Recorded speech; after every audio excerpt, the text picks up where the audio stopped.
कृष्णं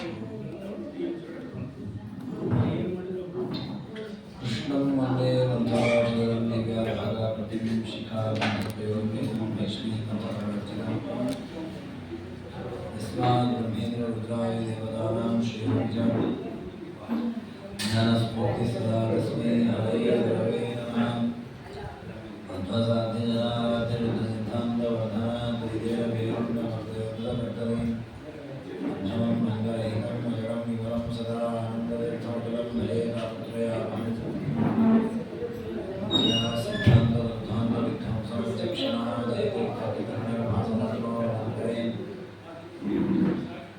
आसेतो रातुषारात्रे देवानो सत्यध्यानवदस्पादेन्द्रैर्विपूरितः ब्रह्मचर्य हरिप्रीतिस्मृत्या वादशालिन्याः इष्टदां प्रशास्त्रोन्नां विद्यामान्यां नीतिमाः आपादमौलिपर्यन्तं गुरूणामात्मस्मरेत्तेन विघ्नाः प्रणश्यन्ति सिद्ध्यन्ति च मनोरथाः श्रीगुरुभ्यो नमः हरिः ओं हरिः ओं हरिः ओं यतो भूतानि जायन्ते येन जीवन्ति तानि जायो हन्ति मोक्षदस्तेषां तं विष्णुं प्रणमाम्यहम् ವೇದವ್ಯಾಸದೇವರು ವಿಷ್ಣು ರಹಸ್ಯದ ಆರಂಭದಲ್ಲಿ ಪರಮಾತ್ಮ ಸೃಷ್ಟಿಯನ್ನು ಹೇಗೆ ಮಾಡುತ್ತಾನೆ ಎನ್ನುವುದನ್ನು ಬ್ರಹ್ಮದೇವರಿಗೆ ಉಪದೇಶ ಮಾಡ್ತಾ ಇದ್ದಾನೆ. ಆ ಸೃಷ್ಟಿಯನ್ನು ಹೇಳುವಾಗ ದೇವರು ಮೊದಲಿಗೆ ದೇಹಗಳನ್ನು ಸೃಷ್ಟಿ ಮಾಡಿದ. ಅನೇಕ ಜೀವಿಗಳನ್ನು ಸೃಷ್ಟಿ ಮಾಡಲಿಕ್ಕಿದೆ. ಆ ಎಲ್ಲ ಜೀವನನ್ನು ಸೃಷ್ಟಿ ಮಾಡಬೇಕಾದ್ರೆ ಅವರಿಗೆ ಶರೀರ ಬೇಕು. ಅದಕ್ಕೆ ಮೊದಲು ಶರೀರಗಳನ್ನು ಸೃಷ್ಟಿ ಮಾಡಿದ. ಮನುಷ್ಯ ಶರೀರ, ನಾಯಿ, ಹಂದಿ, ಪಶು, ಪ್ರಾಣಿ ಎಲ್ಲ ವಿಧವಾದ ಶರೀರಗಳನ್ನು ಸೃಷ್ಟಿ ಮಾಡಿದ. ಸೃಷ್ಟಿಯನ್ನು ಮಾಡಿದ ಮೇಲೆ ದೇವತೆಗಳಿಂದ ಆರಂಭಿಸಿ ದೈತ್ಯ ಪರ್ಯಂತ ಇನ್ನೆಲ್ಲ ಜೀವರಾಶಿಗಳಿದ್ದಾರೆ. ಅವರನ್ನ ಪರಮಾತ್ಮ ಅವಲೋಕನ ಮಾಡಿದ್ದಾನೆ. ಒಬ್ಬೊಬ್ಬರು ಒಂದೊಂದು ಆಕಾರದಲ್ಲಿದ್ದಾರೆ. ಸ್ವರೂಪೇಣೈವ ಯೇ ಜೀವಾಃ ತಾದೃಶ ಅನಂತ ಸಂಜ್ಞಕಾಃ. ಇದು ಒಂದು ಬದ್ಧ ಸಿದ್ಧಾಂತದ ಪ್ರಮೇಯವನ್ನು ವಿಷ್ಣು ರಹಸ್ಯ ಹೇಳುತ್ತದೆ. ಜೀವರು ಎಷ್ಟು ಸಂಖ್ಯೆಯಲ್ಲಿದ್ದಾರೆ ಅಂದರೆ ಆಚಾರ್ಯ ಹೇಳ್ತಾರೆ ಅನಂತಹ ಜೀವರಾಶಯ. ಜೀವರಾಶಿಗಳಿಗೆ ಅಂತ್ಯವೇ ಇಲ್ಲ. ಈಗ ಈ ಸೃಷ್ಟಿಗೆ ಬಂದವರೊಂದು ಲಕ್ಷ, ಕೋಟಿ, ಒಂದಿಷ್ಟು ಸಂಖ್ಯೆಯಲ್ಲಿ ಜೀವರಿದ್ದಾರೆ. ಒಂದು ಶತಕೋಟಿ ಬೇಡ, ಒಂದು 1000 ಕೋಟಿ ಜೀವಿಗಳಿದ್ದಾರೆ. ಇವರೆಲ್ಲ ಸಾಧನೆ ಮಾಡಿದರು. ಕೆಲವರಿಗೆ ಮೋಕ್ಷ ಆಯಿತು, ಕೆಲವರಿಗೆ ಅಮೃತಮಸ್ಸ ಆಯಿತು, ಕೆಲವರಿಗೆ ಇನ್ನೇನೋ ಲೋಕ ಆಯಿತು, ಎಲ್ಲ ಆಯಿತು, ಖಾಲಿ ಆಯಿತು. ಮತ್ತೆ ಮುಂದಿನ ಸಲ ಸೃಷ್ಟಿಗೆ ಜನನೇ ಇಲ್ಲ, ಹಾಗಾಗುವುದೇ ಇಲ್ಲ. ಯಾಕೆಂದರೆ ಈಗ ಈ ಸೃಷ್ಟಿ ಮುಗಿದ ಮೇಲೆ ಮತ್ತೆ ಪುನಃ ಕೋಟಿ ಕೋಟಿ ಜೀವಿಗಳು ಬರ್ತಾರೆ. ಅವ್ರ ಸಾಧನೆ ಅವರವ್ರ ಲೋಕಕ್ಕೆ ಹೋದರೆ ಮತ್ತೆ ಪುನಃ ಕೋಟಿ. ಯಾಕೆಂದ್ರೆ ಜೀವಿಗಳಿಗೆ ಕೊನೆಯೇ ಇಲ್ಲ, ಅಷ್ಟು ಜೀವರಾಶಿಗಳಿವೆ, ಅನಂತ ಜೀವರಾಶಿ. ಸಮುದ್ರಕ್ಕೆ ಹೋಗಿ ಅಲೆ ನಿಲ್ಲತ್ತ ಒಂದಾದ್ರೂ ತಲೆಗಳು ಬರ್ತಾ ಇರುತ್ತೆ. ಹಾಗೆ ಈ ಸೃಷ್ಟಿಯು ಕೂಡ ಒಂದಾದ್ಮೇಲೆ ಒಂದು ಪ್ರಪಂಚದ ಸೃಷ್ಟಿ ಆಗತ್ತೆ. ಒಬ್ಬೊಬ್ಬ ಬ್ರಹ್ಮದೇವರು ಬರ್ತಾರೆ, ಅವ್ರ ಕಡೆ ಒಂದಿಷ್ಟು ಜೀವರಿರ್ತಾರೆ, ಸಾಧನೆ ಮಾಡಿಕೊಂಡು ಕರ್ಕೊಂಡು ಹೋಗ್ತಾರೆ. ಹಾಗಾಗಿ ಸ್ವರೂಪೇಣ ಇವ ಸ್ವರೂಪತಃ ಜೀವರು ನಿತ್ಯರು. ಆ ಜೀವರು ಸಂಖ್ಯೆ ಇಲ್ಲದಷ್ಟಿದ್ದಾರೆ. ಇದನ್ನು ವಿಷ್ಣು ರಹಸ್ಯ ನಿರೂಪಣೆ ಮಾಡಿ ಮುಂದೆ ಈ ಜೀವರಲ್ಲಿ ತ್ರೈವಿಧ್ಯ ಇದೆ. ಸಾತ್ವಿಕರು, ರಾಜಸರು, ತಾಮಸರು ಅಂತ ತ್ರಿವಿಧ ಜೀವರಿದ್ದಾರೆ. ಈ ತ್ರಿವಿಧ ಜೀವರ ವ್ಯಕ್ತಿತ್ವ ಗೊತ್ತಾಗೋದು ಹೇಗೆ ಅಂದರೆ ಆ ಜೀವನ ಬಣ್ಣವೂ ಹಾಗೆ ಇರುತ್ತೆ. ಸಾತ್ವಿಕ ಶ್ವೇತರೂಪಾಸ್ತು ಶ್ಯಾಮಾಸ್ತತ್ರೈವ ತಾಮಸ. ಹಿಂದೆ ಸತ್ವ ಅನ್ನುವ ಗುಣ ಬಿಳಿ ಬಣ್ಣದಲ್ಲಿದೆ ಅಂತ ಹೇಳಿ, ಹಾಗೆ ಸಾತ್ವಿಕ ಜೀವನ ದೇಹದ ಬಣ್ಣ ಬಿಳಿ ಬಣ್ಣವಾಗಿದೆ. ಅಂದರೆ ಇದೇನು ಜೀವನಿಗೆ ಇರೋ ಬಣ್ಣ, ಇದು ದೇಹಕ್ಕಿರೋ ಬಣ್ಣ ಅಲ್ಲ. ಈ ನಮಗೆ ಕಾಣೋ ದೇಹದ ಬಣ್ಣ. ಈ ದೇಹದ ಒಳಗೆ ಜೀವ ಇರುವುದು. ಅದು ಎಷ್ಟು ಬಹಳ ಅಲ್ಪ ಇದ್ದಾನೆ ಜೀವ. ಅವನ ಪ್ರಮಾಣವನ್ನು ಕಣ್ಣಿನಿಂದ ನೋಡಲಿಕ್ಕೆ ಸಾಧ್ಯ, ಅಷ್ಟು ಅಲ್ಪವಾಗಿದ್ದಾನೆ ಜೀವ. ಅದಕ್ಕೆ ಒಂದು ದೃಷ್ಟಾಂತ ಕೊಡ್ತಾರೆ. ಕುದುರೆ ಹುಟ್ಟಿದಾಗ ಕುದುರೆಯ ಸಣ್ಣ ಮರಿ ಇರುತ್ತಲ್ಲ, ಅದರ ಬಾಲವನ್ನು ಹೀಗಿರಬೇಕು, ಅಂದರೆ ಅದನ್ನು ಹೀಗೆ ಸವರಬೇಕು. ಸವರದಾಗ ಅದರೊಳಗೆ 4 ತುಂಡು ಬೀಳುತ್ತೆ. ಬಾಲದ ತುಂಡಿರೋ ಅದಿಷ್ಟೇ ತುಂಡಿರುತ್ತೆ. ಅದನ್ನು 3 ಭಾಗ ಮಾಡಬೇಕಂತೆ. ಶತದ ಕಲ್ಪಿತಸ್ಯ ಚ ಬಾಲಾಗ್ರ ಶತಭಾಗಸ್ಯ. ಆ 100 ಭಾಗದಲ್ಲಿ 1 ಭಾಗವನ್ನು ಮತ್ತೆ 100 ಭಾಗ ಮಾಡಬೇಕು. ನಮ್ಗೆ ಅದನ್ನ ಊಹೆ ಮಾಡಲಿಕ್ಕೂ ಬರಲ್ಲ, ಅಷ್ಟು ಬಹಳ ಅಲ್ಪ. ಅಷ್ಟು ಸಣ್ಣ ಪ್ರಮಾಣ ಜೀವನ. ಅದಕ್ಕೆ ಇನ್ನೊಂದು ದೃಷ್ಟಾಂತ ಕೊಡ್ತಾರೆ ನೋಡಿ. ಬೆಳಕು ಈಗ ಸ್ವಲ್ಪ ಕತ್ತಲಾಗ್ತಾ ಬಂತು, ಮಧ್ಯಾಹ್ನ ಕಾಲದಲ್ಲಿ ಕಿಂಡಿಯಿಂದ ಒಂದು ಬೆಳಕು ಬೀಳುತ್ತೆ. ಅದರಲ್ಲಿ ನೀವು ಒಂದು ಸೈಡ್ನಿಂದ ನೋಡಿರೋ ಇಷ್ಟು ಸಣ್ಣ ಸಣ್ಣ ಕಣಗಳು ಅಲ್ಲಿ ಮೇಲೆ ಕೆಳಗೆ ಹೋಗ್ತಾ ಇರ್ತವೆ. ಬಹಳ ಅಲ್ಪ ಇರುತ್ತದೆ. ಅದನ್ನು ತಗೊಂಡು ನಾನು 6 ಭಾಗ ಮಾಡಬೇಕು. ತಸ್ಯ ಷಷ್ಠತಮೋ ಭಾಗ. ಅದು ನಿಮ್ಗೆ ಆಗೋದೇ ಇಲ್ಲ. ಯಾಕಂದ್ರೆ ಮೂರನೇ ಭಾಗ ಮಾಡೋ ಹೊತ್ತಿಗೆ ಅದು ಕಾಣದಂತಾಗ್ಬಿಟ್ಟಿರುತ್ತೆ. 2 ಭಾಗ ಮಾಡ್ತೀರಿ, ಇನ್ನೊಂದು ಭಾಗ ಮಾಡೋದಕ್ಕೆ ಕಾಣೋದೇ ಇಲ್ಲ. ಅದನ್ನ 6ನೇ ಒಂದು ಭಾಗವನ್ನು ಕೂಡ ಪರಮಾಣು ಅಂತ ಕರೀತಾರೆ. ಆ ಪ್ರಮಾಣ ಜೀವನದ್ದು. ಅಲ್ಲಿ ಮಧ್ವಾಚಾರ ಹತ್ರ ಇನ್ನೂ ಸೂಕ್ಷ್ಮ ಇದ್ದಾನೆ ಜೀವ ಅಂದ್ರೆ. ಯಾಕೆ ಅಂದ್ರೆ ಒಂದೊಂದು ಪರಮಾಣುವಿನ ಪ್ರದೇಶದಲ್ಲಿ ಅನಂತ ಜೀವಗಳಿರ್ತಾರೆ. ಅದು ಎಷ್ಟು ಸೂಕ್ಷ್ಮ ಇರ್ಬೋದು ಜೀವ, ಅದು ಊಹೆಗೂ ಇರ್ಬೋದಿಲ್ಲ. ಆದ್ರೆ ನೋಡಿ, ಅಷ್ಟು ಸಣ್ಣದಾದ ಜೀವ ಈ ದೇಹದಲ್ಲಿ ಎಷ್ಟು ವ್ಯಾಪಾರ ಮಾಡ್ತಾನೆ, ಎಷ್ಟು ಬೇಕು ಅಂತಾನೆ, ತನಗೋಸ್ಕರ ಎಷ್ಟು ರೀತಿಯ ಭೋಗವನ್ನು ಮಾಡ್ತಾನೆ, ಎಷ್ಟು ಮನೆ ಕಟ್ತಾನೆ, ಎಷ್ಟು ತಿಂತಾನೆ. ಹಾಗಾದ್ರೆ ಜೀವ ಬಹಳ ಅಲ್ಪ ಇರಬಹುದು, ಅವನ ಪ್ರವೃತ್ತಿ, ಅವನ ಸಾಮರ್ಥ್ಯ, ಅವನ ವ್ಯಾಪಾರ ದೊಡ್ಡದಾಗಿದೆ. ಅಂದ್ರೆ ದೇವರಷ್ಟಲ್ಲದೆ ಆ ಜೀವನ ಗುಣವಾಗಿ. ಹಾಗೆ ಆ ಜೀವನಿಗೊಂದು ಬಣ್ಣ ಇದೆ. ಯಾವ ಬಣ್ಣ ಅದು? ಸಾತ್ವಿಕ ಶ್ವೇತ ರೂಪಾಸ್ತು. ನೋಡಿ, ಇದು ಎಷ್ಟು ಅತ್ಯಂತ ಉಚಿತವಾಗಿ ಅನ್ವಯ ಆಗತ್ತೆ ಅಂದ್ರೆ, ಮಹಾಭಾರತದಲ್ಲಿ ಒಂದು ಕಥೆ, ಒಂದು ಪ್ರಸಂಗ ಬರ್ತದೆ. ನಾರದರು ಕೇಳ್ತಾರೆ ಪರಮಾತ್ಮನನ್ನು, ನಾನು ಮುಕ್ತರನ್ನ ನೋಡಬೇಕು. ದೇವರಂತ ನೋಡ್ಲಿಕ್ಕೆ ಆಗಲ್ಲ, ಮೋಕ್ಷಕ್ಕೆ ಹೋದಲ್ಲಿ ಮಾತ್ರ ಮುಕ್ತರ ದರ್ಶನ ಆಗೋದು, ಈಗ ನಾನು ನೋಡಬೇಕು ಅಂತ. ಸರಿ ಎಂದು ಒಂದು ಬಾರಿ ಶ್ವೇತದೀಪ ಕರ್ಕೊಂಡು ಹೋಗ್ತಾನೆ ಪರಮಾತ್ಮ. ಅಲ್ಲಿ ಮುಕ್ತರ ಹತ್ರವೇ ಕರ್ಕೊಂಡು ಹೋಗ್ತಾನೆ. ಕರ್ಕೊಂಡು ಹೋದ್ರೆ ಇವರಿಗೆ ಆ ಮುಕ್ತರೊಟ್ಟಿಗೆ ಏನೂ ಮಾಡ್ಲಿಕ್ಕೆ ಆಗೋದೇ ಇಲ್ಲ. ಅವರಲ್ಲೇ ಅಡ್ಡಾಡ್ತಿರ್ತಾರೆ, ಅವರಿಗೆ ಯಾರಿಗೂ ಇವರು ಕಾಣೋದೇ ಇಲ್ಲ. ನಾರದರು ನೋಡ್ತಾ ಇರ್ತಾರೆ, ಇವ್ರು ಮಾತಾಡಿದ್ರೆ ಯಾರು ಮಾತಾಡೋದು ಇಲ್ಲ. ಯಾಕಂದ್ರೆ ಅವರೆಲ್ಲ ಅಪ್ರಾಕೃತ ಪ್ರಪಂಚದಲ್ಲಿ ಇದ್ದಾರೆ, ಇವರು ಪ್ರಾಕೃತ ಪ್ರಪಂಚದಲ್ಲಿ. ಅಲ್ಲಿ ಹೇಳುವಾಗ ಮಹಾಭಾರತ ಹೇಳುತ್ತೆ, ಮುಕ್ತರೆಲ್ಲ ಶ್ವೇತವರ್ಣದವರಿದ್ರು ಅಂತ ಮಹಾಭಾರತ. ನೋಡಿ, ಯಾಕೆ ಮುಕ್ತರು ಶ್ವೇತವರ್ಣದವರಿದ್ರು ಅಂದ್ರೆ, ಸಾತ್ವಿಕರ ಮೋಕ್ಷಕ್ಕೆ ಹೋಗೋದು. ಸಾತ್ವಿಕರ ದೇಹದ ಬಣ್ಣವೇ ಶ್ವೇತವರ್ಣ.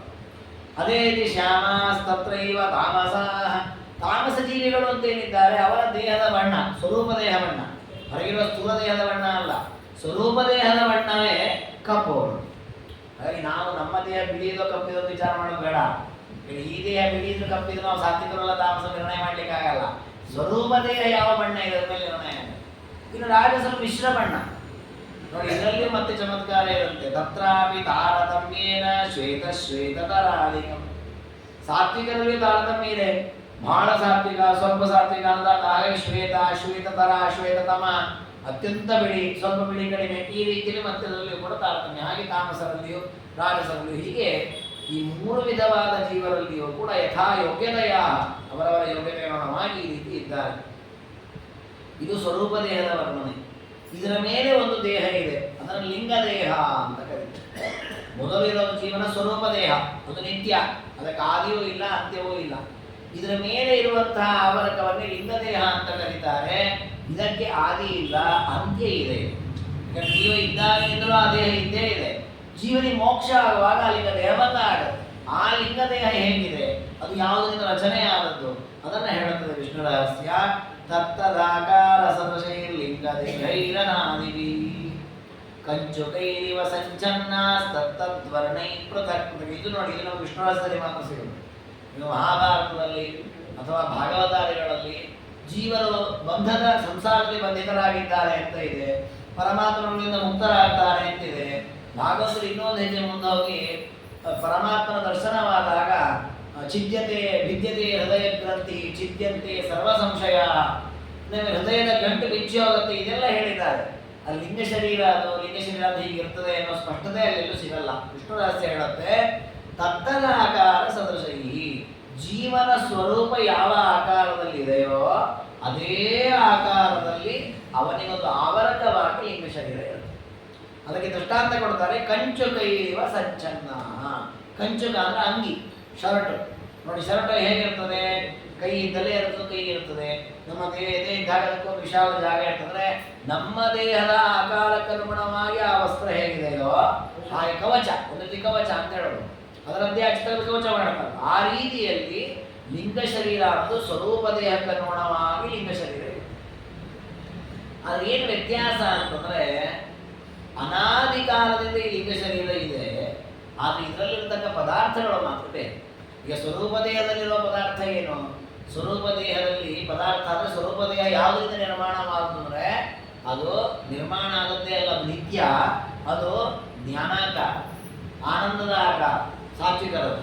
ರಾಜಸರದ್ದು ಮಿಶ್ರ ಸ್ವಭಾವದ್ದು, ತಾಮಸರದ್ದು ದುಃಖ ಅಜ್ಞಾನದ ರೂಪವಾದದ್ದು ಸ್ವರೂಪ ದೇಹ ಅನ್ನುವಂಥದ್ದು. ಆದರೆ ಈ ಲಿಂಗ ದೇಹ ಅನ್ನುವಂಥದ್ದು ಜ್ಞಾನಾಕಾರ ಅಲ್ಲ. ಮತ್ತದ ರಚನೆ ಆದದ್ದು ಹೇಗೆ? ಇಂದ್ರಿಯಾಣಿ ದಶೈಕಂಚ ಮನಸ್ತನ್ಮಾತ್ರಕಾಸ್ತತ. ಅದು ಪ್ರಾಕೃತ ವಸ್ತುವಿನಿಂದ ರಚನೆ. ಪ್ರಾಕೃತ ವಸ್ತು ಅಂದರೆ ಯಾವುದು? 16 ವಸ್ತುಗಳಿವೆ ಲಿಂಗದೇಹದಲ್ಲಿ.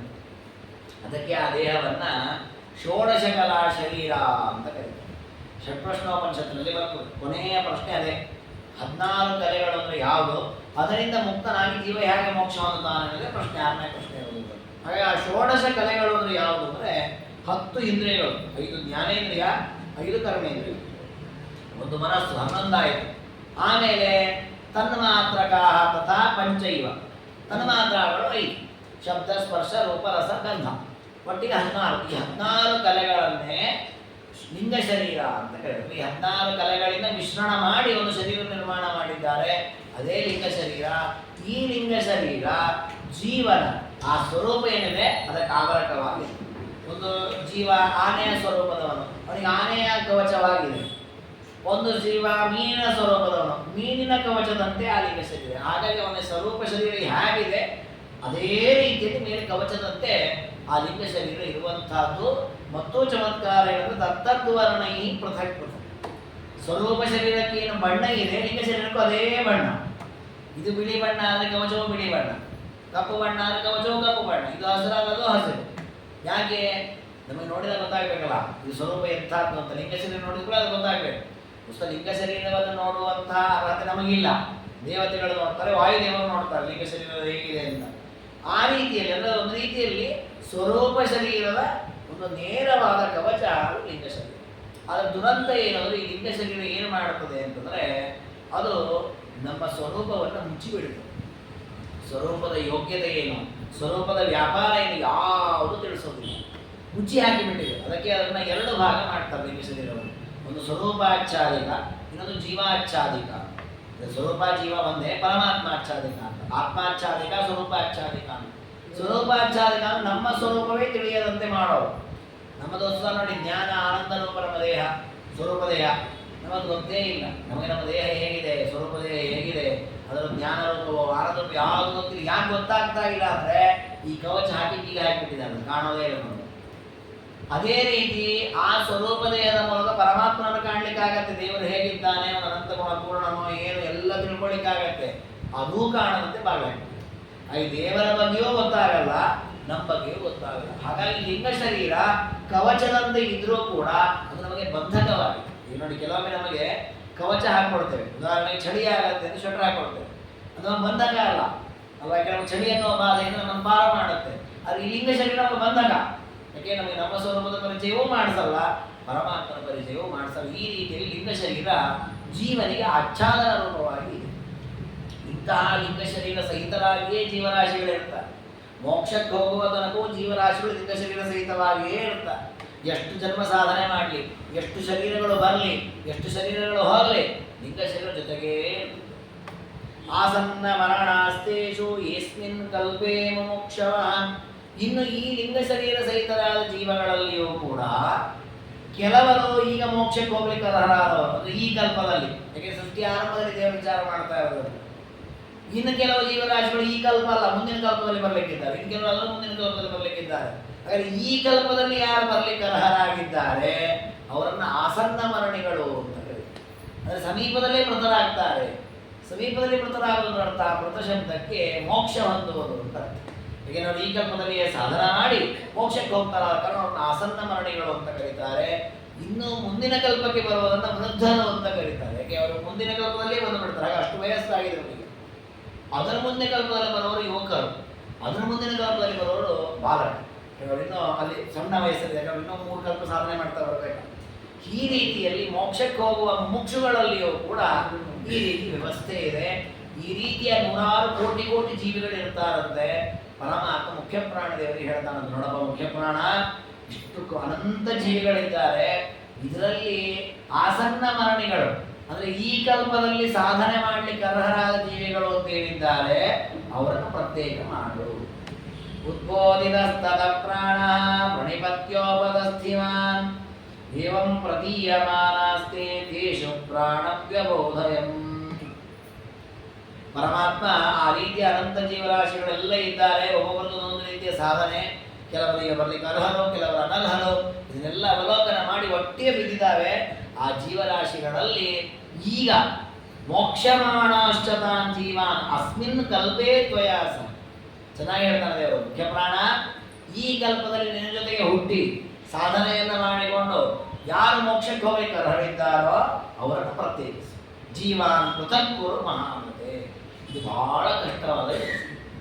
ಏಕೆಂದರೆ ನೋಡಿ, ನಾವು ಒಂದು 15-20 ಜನ ಒಟ್ಟಿಗೆ ಇದ್ದಾಗ ಅದರಲ್ಲಿ ಬುದ್ಧಿವಂತರು ಯಾರು ಬುದ್ಧಿವಂತರಲ್ಲ ಪ್ರತ್ಯೇಕ ಮಾಡಿ ಮಾಡೋದು ಕಷ್ಟ. ಯಾಕೆ? ಶರೀರವನ್ನು ನೋಡಿ ಬುದ್ಧಿವಂತರು ಅಬುದ್ಧಿವಂತರು ಗೊತ್ತಾಗಲ್ಲ. ಹಾಗಿರುವಾಗ ಮೋಕ್ಷಕ್ಕೆ ಇವರು ಬರಲಿಕ್ಕೆ ಈಗ ಸಾಧನೆ ಆಗಿದೋ ಇಲ್ಲವೋ ಅನ್ನೋದನ್ನು ಜೀವನ ನೋಡಿ ಹೇಗೆ ತಿಳ್ಕೊಳ್ಳಿಕ್ಕಾಗಲ್ಲ. ಇವರು ಆಸನ್ನ ಅಂದ್ರೆ ಈಗ ಮೋಕ್ಷಕ್ಕೆ ಅರ್ಹರಾಗಿದ್ದಾರೆ, ಈ ಕಲ್ಪದಲ್ಲಿ ಸಾಧನೆ ಮಾಡ್ಲಿಕ್ಕೆ ಅರ್ಹರಾಗಿದ್ದಾರೆ ಇಲ್ಲ ಅನ್ನೋದನ್ನ ಬರೀ ಜೀವನ ದೇಹವನ್ನು ನೋಡಿ ತಿಳ್ಕೊಳ್ಳಿಕ್ಕೆ ಸಾಧ್ಯ ಇಲ್ಲ. ಅದು ಅಲ್ಲದೆ ಹೋಗಿ ನಮ್ಮ ಹಾಗೆ ಸ್ಥೂಲ ದೇಹದಲ್ಲಿದ್ದಾರಾ? ಇಲ್ಲ. ಎಲ್ಲ ಲಿಂಗ ಶರೀರದಲ್ಲಿರುವಂಥದ್ದು ಬಹಳ ಅಲ್ಪವಾದ ಶರೀರ ಅದು. ಹೀಗೆ ಸಣ್ಣ ಪರಮಾಣುಗಿಂತ ಚಿಕ್ಕದು ಸ್ವರೂಪ ದೇಹ, ಅದ್ರಲ್ಲಿ ಒಂದು ಆಚಾರ ಒಂದು ಇನ್ನೊಂದು ಪರಮಾಣು ಅಷ್ಟಿರ್ಬೋದು. ಸಾಸಿವೆ ಕಾಳು, ನಮಗೆ ಸಾಸಿವೆ ಕಾಳು ಜೀರಿಗೆ ಮಿಕ್ಸ್ ಆದರೆ ಬೇರೆ ಮಾಡೋದು ಕಷ್ಟ ಇದೆ. ದೇವರನ್ನ ಸಾಸಿವೆ ಸಣ್ಣದು ದೊಡ್ಡದು ಬೇರೆ ಮಾಡುವಂಥ ದೇವರು. ಯಾರು ಈಗ ಮೋಕ್ಷಕ್ಕೆ ಬರೋದು ಅವ್ರು ಬೇರೆ ಮಾಡು, ಯಾರು ಲೇಟಾಗಿ ಮೋಕ್ಷ ಆಗೋದು ಅವ್ರನ್ನ ಬೇರೆ ಮಾಡು ಅಂತ ಮುಖ್ಯ ಪ್ರಾಣದ ಬೇರೆ ಮಾಡಿದ್ರಂತೆ. ಅದನ್ನ ಹೇಳ್ತಾರೆ. ಏವಂ ಮದಾಜ್ಞೆಯ ಪ್ರಾಣೋ ಜೀವಾನ್ ಸರ್ವಾಶ್ಚತಾದೃಶಾನ್ ಉದ್ಬೋಧಯಿತ್ವಾ ಪುರತಃ ಸ್ಥಾಪಯಾಮಾಸ ಸರ್ವವಿದ್. ಅದಕ್ಕೆ ದೇವರಂತಾನೆ ಮುಖ್ಯ ಪ್ರಾಣದೇವರು ಸರ್ವಜ್ಞರು. ಅವ್ರಿಗೆ ಗೊತ್ತಿದೆ ಯಾರಿಗೆ ಮೋಕ್ಷ ಬರ್ಲಿಕ್ಕೆ ಅರ್ಹರು ಅಂತ. ಅದಕ್ಕೆ ಅವರನ್ನ ಬೇರೆ ಮಾಡಿದ್ದಂತೆ ಮುಖ್ಯ ಪ್ರಾಣದೇವರು. ಇನ್ಯಾರು ಲೇಟ್ ಆಗಿ ಅವರನ್ನು ಪ್ರತ್ಯೇಕಿಸಿದ್ದ. ಅದಕ್ಕೆ ಷಟ್ಪ್ರಶ್ನೋಪನಿಷತ್ತು ಹೇಳ್ತದೆ, ಮುಖ್ಯ ಪ್ರಾಣದೇವರ ವೈಭವ ಎಷ್ಟು ದೊಡ್ಡದು ಅಂದ್ರೆ ಬರೀ ಜೀವಿಗಳನ್ನು ಹೀಗೆ ಬೇರೆ ಮಾಡೋದಲ್ಲ, ನದಿಯ ನೀರುಗಳನ್ನು ಬೇರೆ ಮಾಡೋದು ಇದೇ ಮುಖ್ಯ ಪ್ರಾಣದೇವರೇ.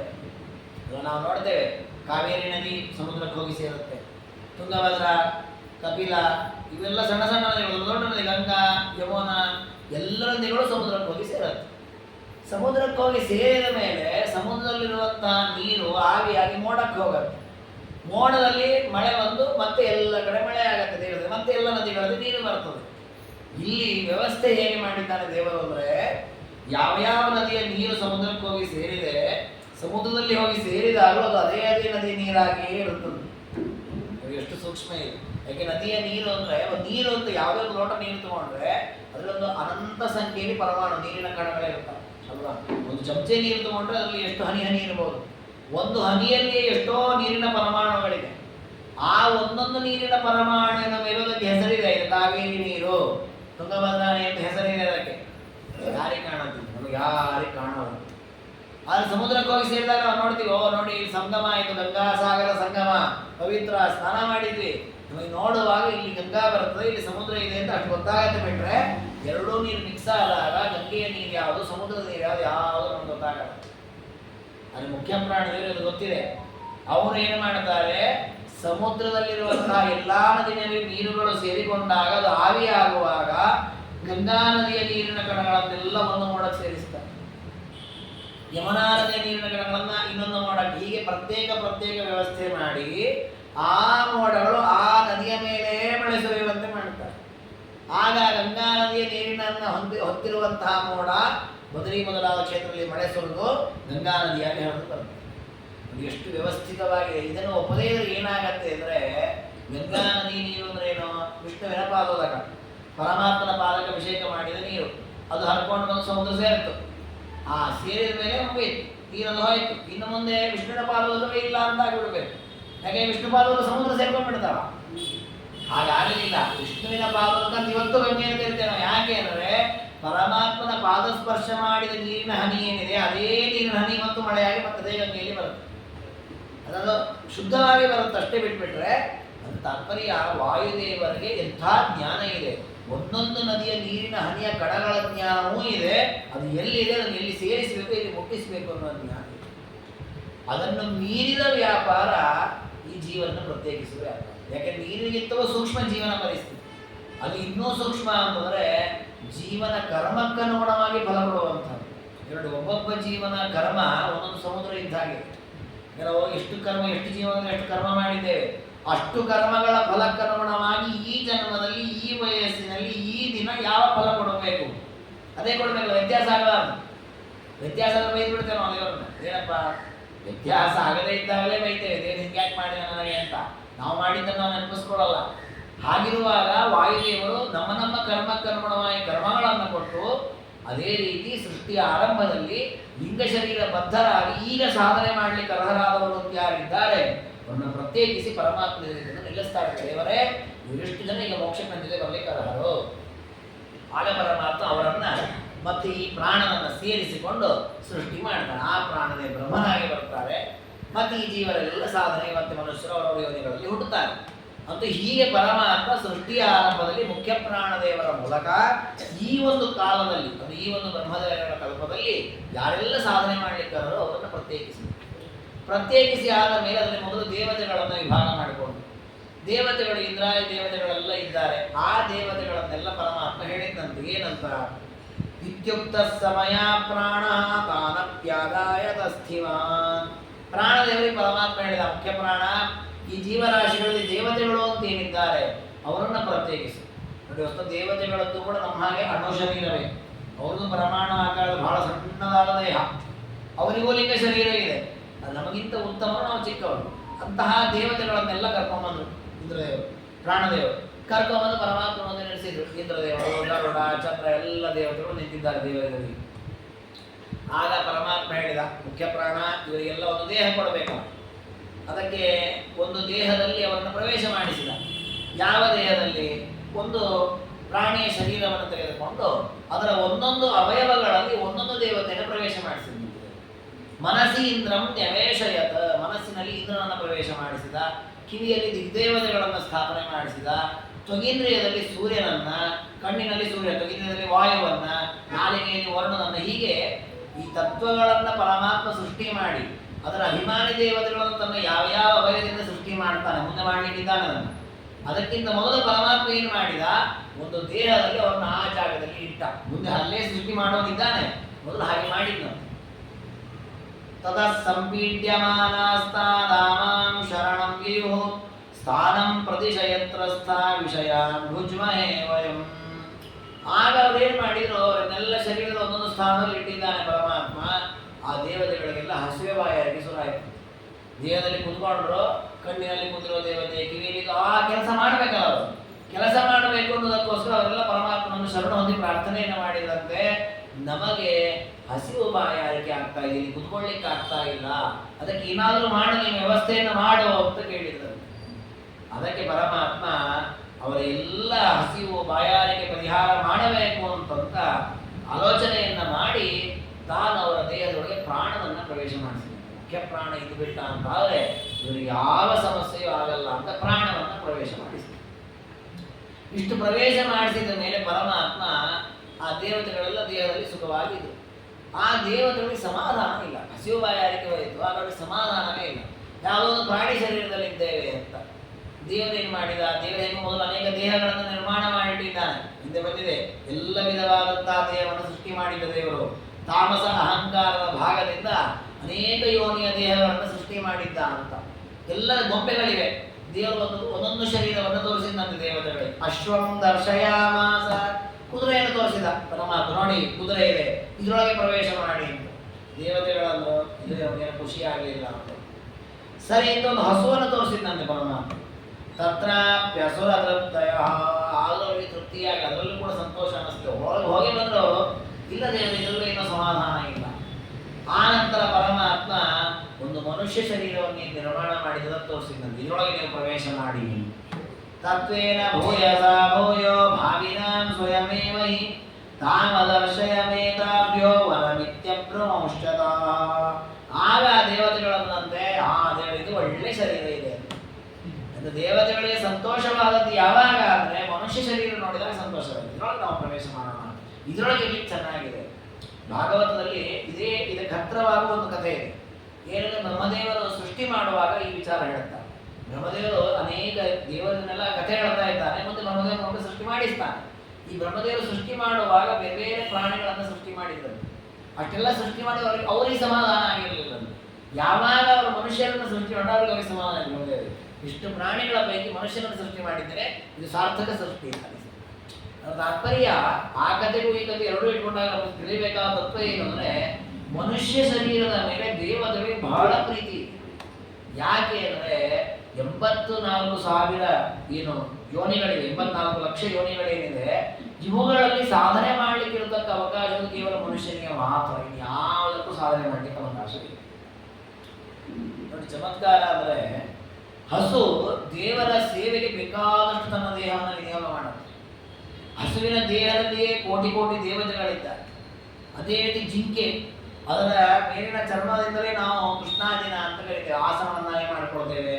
ಸ್ವಾಮಿಗಳು ದಂಡಕ್ಕೆ ಕಟ್ಟಿಕೊಳ್ತಾರೆ, ಇನ್ನು ಅದನ್ನು ದೇವರ ಪೆಟ್ಟಿಗೆಗೆ ಹಾಕ್ತಾರೆ, ಎಷ್ಟಕ್ಕೆಲ್ಲ ಉಪಯೋಗ ಆಗುತ್ತೆ. ಚಮರಿ ಮೃಗ ಅಂತ ಒಂದು ಮೃಗ ಇದೆ, ಅದರ ಕೂದಲಿನಿಂದ ಚಾಮರ ಅಂತ ಮಾಡಿ ಹಾಕ್ತಾರೆ. ಹಾಗೆ ನೋಡಿ, ಅನೇಕ ಪ್ರಾಣಿಗಳ ದೇಹದ ಅವಯವ. ಕಸ್ತೂರಿ ಅಂತ ಒಂದು ಮೃಗ ಇದೆ, ಅದರ ಒಳಗಿರ್ತಕ್ಕ ಕಸ್ತೂರಿಯನ್ನು ಪರಿಮಳ ದೇವರಿಗೆ ಅರ್ಪಣೆ ಮಾಡ್ತಾರೆ. ಹಾಗೆ ನೋಡಿ, ಈ ಪ್ರಾಣಿಗಳ ದೇಹದ ಅವಯವವನ್ನು ದೇವರಿಗೆ ಅರ್ಪಣೆ ಮಾಡ್ತಾ ಇದ್ದಾರೆ. ನಮ್ಮ ದೇಹದ ಒಂದೇ ಒಂದು ಅವಯವ ತಾಗಿರೋದು ಅಶುದ್ಧ ಅಲ್ವಾ? ಈ ನಮ್ಮ ಕೂದಲು ಒಂದು ಮಡಿಯಲಿದ್ದಾಗ ತಾಗಿ ಬಿಟ್ಟರೆ ಸ್ನಾನ ಮಾಡಬೇಕು. ಹಾಗಾದ್ರೆ ನಮ್ಮ ದೇಹ ಇಷ್ಟು ಅಶುದ್ಧವಾಗಿದೆ, ಆ ದೇವತೆಗೆ ನಮ್ಮ ದೇಹ ಖುಷಿ ಆಯಿತು. ಪುಸ್ತಕ ಗೋವಿ ನೋಡಿ ಸಂತೋಷ ಮಾಡಬೇಕಿತ್ತು. ಇದು ಒಳ್ಳೇದಿದೆ, ಕುದುರೆ ಒಳ್ಳೆಯದು, ಯಾಕಂದ್ರೆ ಮೇಲೆ ದೇವರು ಕೂಡಿಸಿ ವಾಹನೋತ್ಸವ ಮಾಡ್ಬೋದು. ನೋಡಿ, ನಾವು ಆನೆ ಮೇಲೆ ದೇವರನ್ನು ವೈಭವದಿಂದ ಮೆರವಣಿಗೆ ಮಾಡ್ತೇವೆ, ನಮ್ಮ ಮೇಲೆ ದೇವರ ಮೆರವಣಿಗೆ ಅಂತ ಇಲ್ಲ. ಹಾಗಾದ್ರೆ ಉಳಿದ ಪ್ರಾಣಿಗಳೇ ಮೇಲು ಅಂತಾಗಬೇಕಿತ್ತು. ಆ ಎಲ್ಲ ಪ್ರಾಣಿಗಳಿಗೂ ಮಿಗಿಲಾಗಿ ಮನುಷ್ಯನ ಮೇಲೆ ಯಾಕೆ ಸಂತೋಷವಾದದ್ದು ಅಂದರೆ, ಯಾವ ಪ್ರಾಣಿಗಳಿಗೂ ಇಲ್ಲದ ಒಂದು ಅದ್ಭುತವಾದ ವ್ಯಕ್ತಿತ್ವ ಮನುಷ್ಯನಿಗೆ ಇರೋದು ವಿವೇಕ, ಮಾತುಗಾರಿಕೆ, ವಚನ. ಉಳಿದ ಪ್ರಾಣಿಗಳಿಗೆ ಬಾಯೇ ಇಲ್ಲಲ್ಲ, ಮಾತೇ ಆಡಲ್ಲ, ಯಾವ ನಾಮಸ್ಮರಣೆ ಅನ್ನೋದೇ ಇಲ್ಲ ಆ ಪ್ರಾಣಿಗಳಲ್ಲಿ. ವಿವೇಕವೂ ಇಲ್ಲ. ದೇವರ ಪ್ರೀತ್ಯರ್ಥವಾಗಿ ನೋಡಿ, ತನ್ನ ಮೇಲೆ ಕೂಡಿಸಿರ್ತಾರೆ ಆನೆ ಮೇಲೆ, ಎಂಥ ವೈಭವ, ದೇವರನ್ನು ಹೊತ್ತು ಇಡೀ ಬೀದಿ ತುಂಬ ಮೆರವಣಿಗೆ ಮಾಡ್ಕೊಂಡು ಬರ್ತದೆ. ಆದರೆ ಒಂದು ಕ್ಷಣವೂ ನನ್ನ ದೇಹದ ಮೇಲೆ ದೇವರು ಕೂತಿದ್ದಾನೆ ಅನ್ನೋ ಜ್ಞಾನವೇ ಇರೋದು. ಮನುಷ್ಯನಿಗೆ ಹಾಗಲ್ಲ, ಜ್ಞಾನ ಇದೆ. ನಾನು ದೇವರನ್ನು ಕೂಡಿಸಿದ್ದೇನೆ, ದೇವರ ಪೂಜೆ ಮಾಡ್ತಾ ಇದ್ದೇನೆ, ದೇವರನ್ನು ಮುಡ್ತಾ ಇದ್ದೇನೆ, ಪ್ರತಿಯೊಂದು ಜ್ಞಾನ ಇದೆ. ಆದ ಕಾರಣ ದೇವತೆಗಳಿಗೆ ಅನ್ನಿಸ್ತು, ಉಳಿದ ಪ್ರಾಣಿಗಳಿಗಿಂತಲೂ ಈ ಮನುಷ್ಯನಲ್ಲಿ ನಾವು ಸಾಧನೆ ಮಾಡಿಸಿದ್ರೆ ಫಲ ಜಾಸ್ತಿ.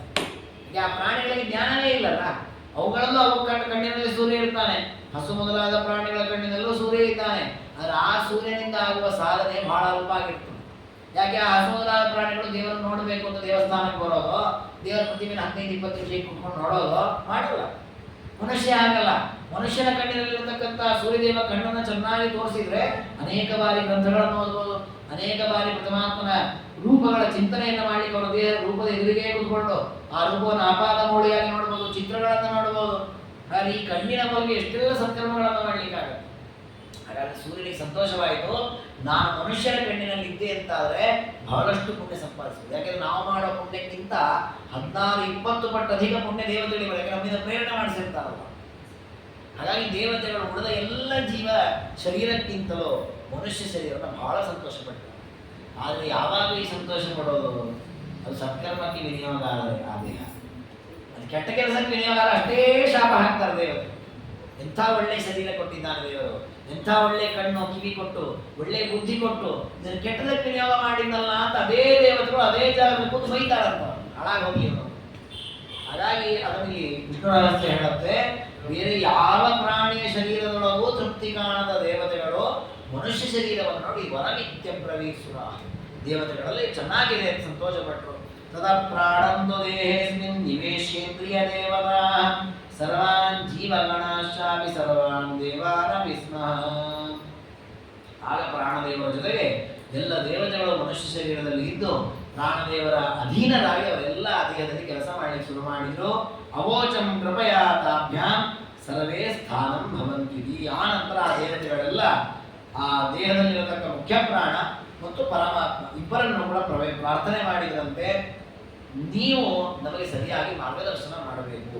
ದೇಹದೊಳಗೆ ನಮ್ಮನ್ನು ಎಲ್ಲೆಲ್ಲಿ ಇಡಬೇಕು ಅಂತ ನೀವು ಇಟ್ಟಿದ್ದೀರಿ, ಮಧ್ಯದಲ್ಲಿ ಪ್ರಾಣ ಇದ್ದಾನೆ, ಆ ಪ್ರಾಣ ನಿಯಾಮಕನಾಗಿ ಪರಮಾತ್ಮ ಇದ್ದಾನೆ, ನೀವಿಬ್ಬರು ನಮಗೆ ಮಾರ್ಗದರ್ಶನ ಮಾಡಬೇಕು, ನಮಗೆ ಎಲ್ಲ ವಿಧವಾದ ಸಾಧನೆ ಮಾಡಿಸಬೇಕು ಅಂತ. ಆಗ ಪರಮಾತ್ಮ ಏನ್ ಮಾಡಿದ, ಏವಂ ಪುರುಷ ದೇಹಂತು ವಾಸುದೇವೋ ಮಿಲಂ ತತಃ ಮಾಯೆಯಾಂ ಜನಯಾಮಾಸ ಪುರುಷಂ ಪರಮಾತ್ಮಿಕಂ. ಹೀಗೆ ಒಂದು ಮನುಷ್ಯಾಕಾರದ ಶರೀರ, ಅದರೊಳಗೆ ಕಣ್ಣು ಮೊದಲಾದ ಎಲ್ಲ ಇಂದ್ರಿಯಗಳು, ಆ ಇಂದ್ರಿಯಗಳಲ್ಲಿ ಎಲ್ಲ ದೇವತೆಗಳನ್ನು ಇಟ್ಟು ಮಧ್ಯದಲ್ಲಿ ಪ್ರಾಣವನ್ನು ಇಟ್ಟು ಆ ದೊಡ್ಡದಾದ ಗೊಂಬೆಯನ್ನು ವಾಸುದೇವ ರೂಪಿ ಪರಮಾತ್ಮ ನುಂಗಿಬಿಟ್ಟ. ದೇವತೆಗಳಿಂದ ಸಹಿತವಾಗಿ ಮುಖ್ಯ ಪ್ರಾಣದೇವರಿರತಕ್ಕಂತಹ ದೇಹವನ್ನೇ ನುಂಗಿದ ಮೇಲೆ ತನ್ನ ಹೆಂಡತಿ ಜಯ ಅಂತ ವಾಸುದೇವನ ಹೆಂಡತಿ ಮಾಯಾ ಅಂತ ಮಾಯಾಪತಿ ವಾಸುದೇವ. ಆ ಹೆಂಡತಿ ಮಾಯಾದೇವಿಯ ಮೂಲಕ ಮಗನನ್ನು ಹುಟ್ಟಿಸಿದ, ಅವರೇ ಬ್ರಹ್ಮದೇವರು. ಪುರುಷಂ ಪರಮಾದ್ಭುತಂ. ನೋಡಿ, ಹಿಂದಿನ ಕಲ್ಪದಲ್ಲಿ ಪ್ರಾಣ ಆಗಿತ್ತು, ಈ ಕಲ್ಪದಲ್ಲಿ ಅವರು ಬ್ರಹ್ಮ ಪದವಿಗೆ ಬರಬೇಕಲ್ಲ.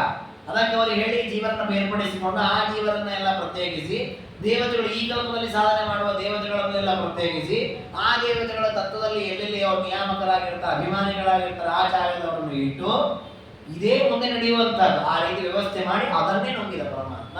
ಅಂತಹದ್ದೇ ಮುಂದೆ ಜೀವಗಳನ್ನು ಸೃಷ್ಟಿ ಮಾಡ್ತಾ.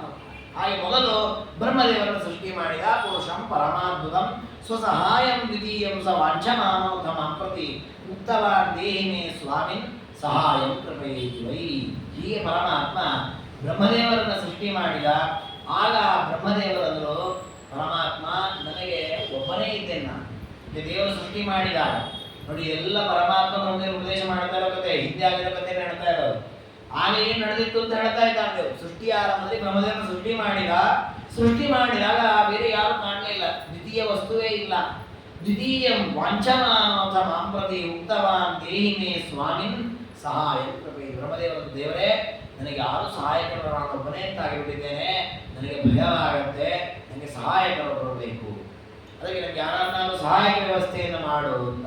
ಆಗ ಪರಮಾತ್ಮ ಮುಖ್ಯ ಪ್ರಾಣವನ್ನು ಸೃಷ್ಟಿ ಮಾಡಿದ್ರು. ಹಿಂದಿನ ಕಲ್ಪದಲ್ಲಿ ಯಾರು ದಾತವ್ಯರು ಅಂತ ರುಚಿಗಳಿದ್ರು ಅವರನ್ನು ಈಗ ಮುಖ್ಯ ಪ್ರಾಣವನ್ನಾಗಿ ಸೃಷ್ಟಿ ಮಾಡ್ತಾರೆ. ಸಂಕರ್ಷಣ ಅಂಜನ್ನೆ ಮಹತ್ತತ್ವಸ್ಯ ಭಾಗತಃ ಸೂತ್ರನಾಮ ಜೀವಗಣೈ ಯುಕ್ತ ಪ್ರಾಣ ಜಯಾತ್ಮಜ. ಜಯಾಪತಿ ಸಂಕರ್ಷಣ ಅನ್ನುವ ಪರಮಾತ್ಮನ ರೂಪದಿಂದ ಮುಖ್ಯ ಪ್ರಾಣದೇವರ ಅವತಾರ ಮಾಡಿದ್ರು. ಈಗ ಮುಖ್ಯ ಪ್ರಾಣ ಬ್ರಹ್ಮ ಅಂತ ಇವರು ಬಂದರು. ಇವರು ಇಡೀ ಕಲ್ಪ ಇವರು ಮುಖ್ಯ ಪ್ರಾಣನೇ, ಅವರು ಬ್ರಹ್ಮನೇ. ಮತ್ತೆ ಮುಂದಿನ ಕಲ್ಪಕ್ಕಾಗುವಾಗ ಈ ಬ್ರಹ್ಮದೇವರು ಮೋಕ್ಷಕ್ಕೆ ಹೋಗ್ತಾರೆ, ಈ ಮುಖ್ಯ ಪ್ರಾಣ ಬ್ರಹ್ಮನಾಗ್ತಾರೆ. ಈ ರೀತಿಯ ವ್ಯವಸ್ಥೆ. ಅದಕ್ಕೆ ಅನುಗುಣವಾಗಿ ಮುಖ್ಯ ಪ್ರಾಣದೇವರ ಅವತಾರವಾಯಿತು. ಅವರಿಗೆ ಸೂತ್ರ ಅಂತಲೂ ಕರೀತಾರೆ. ಹೀಗೆ ಆರಂಭದಲ್ಲಿ ಹುಟ್ಟಿದವರು ಇವರಿಬ್ಬರು ಕೂಡ. ಇವರಿಬ್ಬರಿಗೆ ಮದುವೆ ಮಾಡಬೇಕಲ್ಲ, ಅದಕ್ಕೆ ಪರಮಾತ್ಮ ಪ್ರದ್ಯುಮ್ನ ಅನ್ನುವ ತನ್ನ ರೂಪದಿಂದ ಎರಡು ಕನ್ಯೆಯರನ್ನು ಸೃಷ್ಟಿ ಮಾಡಿದರು. ಒಂದು ಸರಸ್ವತಿ, ಮತ್ತೊಂದು ಭಾರತಿ. ಸರಸ್ವತಿ ತತ್ರಾದ್ಯ ಬ್ರಹ್ಮಣ ಸಮಯೋಜಯತ ವಾಣಿ ಪ್ರಾಣೇನ ತಾಭ್ಯಾಂತೌ ಕ್ರೀಡಂತೌ ತಸ್ತು ದುಶ್ಚಿರಂ. ಆನಂತರ ಬ್ರಹ್ಮದೇವರಿಗೆ ಸರಸ್ವತಿಯನ್ನು ಕೊಟ್ಟು ಮದುವೆ ಮಾಡಿದ, ಮುಖ್ಯ ಪ್ರಾಣದೇವರಿಗೆ ಭಾರತಿಯನ್ನು ಕೊಟ್ಟು ಮದುವೆ ಮಾಡಿದ. ಹೀಗೆ ಅವರಿಬ್ಬರು ದಂಪತಿಗಳು, ಬ್ರಹ್ಮ ಸರಸ್ವತಿ, ಮುಖ್ಯ ಪ್ರಾಣ ಭಾರತಿ ಅಂತ. ಹೀಗೆ ಪರಮಾತ್ಮ ಸೃಷ್ಟಿಯ ಆರಂಭದಲ್ಲಿ ಜೀವಿಗಳನ್ನೆಲ್ಲ ಇಟ್ಕೊಂಡಿದ್ದಾನೆ ಹೊರದಲ್ಲಿ. ಮುಂದೆ ಅವರು ಸೃಷ್ಟಿಯಾಗಲಿಕ್ಕಿದ್ದಾರೆ. ಮೊದಲಿಗೆ ಬ್ರಹ್ಮದೇವರನ್ನ ಮುಖ್ಯ ಪ್ರಾಣದೇವರ ಸೃಷ್ಟಿ ಮಾಡಿದ ಅಂತ. ಇಲ್ಲಿಯೂ ಕೂಡ ಸೂಕ್ಷ್ಮವಾದ ಅಂಶ ಏನು ಅಂತಂದ್ರೆ, ಈ ಬ್ರಹ್ಮದೇವರು ಪರಮಾತ್ಮನ ವಾಸುದೇವ ರೂಪದಿಂದ ಹುಟ್ಟಿದ್ರು, ವಾಯುದೇವರು ಸಂಕರ್ಷಣ ರೂಪದಿಂದ ಹುಟ್ಟಿದ್ರು ಅನ್ನುವ ವಿಚಾರ ಏನಿದೆ, ಇದನ್ನ ಆಚಾರ ತಾತ್ಪರ್ಯದಲ್ಲಿ ಇದೇ ರೀತಿ ಹೇಳಿದ್ದಾರೆ. ನಮಗಿದು ಬೇರೆ ಕಡೆ ಸಿಗೋದಿಲ್ಲ. ವಿಷ್ಣು ರಹಸ್ಯದಲ್ಲಿ ಆಚಾರ ಹೇಳಿದ ಕರ್ಮಣವಾದ ವಿಚಾರ ಇದೆ. ಮತ್ತೊಂದು ಮುಖ್ಯವಾದ ವಿಷಯ ಏನು ಅಂತಂದ್ರೆ, ಸಾಮಾನ್ಯವಾಗಿ ಮಾಧ್ವರಿಗಾದ ಸಂದೇಹ ಇರಲ್ಲ, ಮಾಧ್ವೇತರಲ್ಲಿ ಒಂದು ಸಂದೇಹ ಏನು ಅಂದ್ರೆ, ಸಂದೇಹ ಅನ್ನೋದಕ್ಕಿಂತ ಅನ್ಯಥಾಜ್ಞಾನ. ಸರಸ್ವತಿ ಭಾರತಿ ಒಂದೇ ಅಂತ ಒಂದು ಅನ್ಯಥಾಜ್ಞಾನ. ಸರಸ್ವತಿಯೇ ಭಾರತಿ, ಅಥವಾ ಹೆಸರು ಒಂದೇ ಇದೆ. ಅಂದರೆ ಭಾರತೀ ದೇವಿಯನ್ನು ಸರಸ್ವತಿಯನ್ನು ಹೆಸರಿನಿಂದ ಕರೆಯೋದಿದೆ, ಸರಸ್ವತಿ ದೇವಿಯನ್ನು ಭಾರತೀಯನ ಹೆಸರಿನಿಂದ ಕರೆಯೋದು ಬೇರೆ ವಿಷಯ. ಆದರೆ ಎರಡು ಬೇರೆ ಬೇರೆ ಜೀವಲ್ಲ, ಒಂದೇ ಜೀವಕ್ಕೆ ಎರಡು ಹೆಸರು ಅಂತ ಕೆಲವರು ತಿಳ್ಕೊಂಡಿದ್ದಾರೆ. ಅದು ತಪ್ಪು. ಸರಸ್ವತಿ ದೇವಿ ಅಂತಲೇ ಒಂದು ಬೇರೆ ಜೀವ, ಭಾರತೀ ದೇವಿ ಅಂತಲೇ ಒಂದು ಬೇರೆ ಜೀವ. ಹೀಗೆ ಮುಖ್ಯ ಪ್ರಾಣದೇವರೇ ಬೇರೆ, ಚತುರ್ಮುಖ ಬ್ರಹ್ಮದೇವರೇ ಬೇರೆ. ಮುಖ್ಯ ಪ್ರಾಣದೇವರು ಮುಂದಿನ ಕಲ್ಪದಲ್ಲಿ ಬ್ರಹ್ಮದೇವರಾಗ್ತಾರೆ. ಹಾಗೆ ಭಾರತೀ ದೇವಿಯಿಂದ ಈಗ ಯಾರಿದ್ದಾರೆ ಅವರೇ ದ್ರೌಪದಿಯಾಗಿ ಅವತಾರ ಮಾಡಿದವರು. ಆ ಭಾರತೀ ದೇವಿಯ ಮುಂದಿನ ಕಲ್ಪದಲ್ಲಿ ಸರಸ್ವತಿ ಆಗ್ತಾರೆ. ಹಾಗೆ ಸರಸ್ವತಿ ಬೇರೆ, ಭಾರತೀ ಬೇರೆ, ಇಬ್ಬರು ದೇವತೆಗಳಿದ್ದಾರೆ ಅನ್ನೋದಕ್ಕೆ ಸ್ಪಷ್ಟ ಪ್ರಮಾಣ ಈ ವಾಕ್ಯ. ಕೃತೌ ಕನ್ಯಾದ್ವಯಂ ತದಾ ಸರಸ್ವತಿ ತು ವಾಣಿಂಚ. ಸ್ಪಷ್ಟ ವಾಕ್ಯ ಇದೆ. ಇದು ನಮಗೆ ಎಲ್ಲೂ ಸಿಗಲ್ಲ, ಭಾಗವತದಲ್ಲೂ ಇಲ್ಲ, ಮಹಾಭಾರತದಲ್ಲೂ ಇಲ್ಲ. ಅಲ್ಲಲ್ಲಿ ನಿಮಗೆ ಬರುವಾಗ ಬ್ರಹ್ಮನ ಮಡದಿ ಸರಸ್ವತಿ ಅಂತ ಬಿಡುತ್ತದೆ.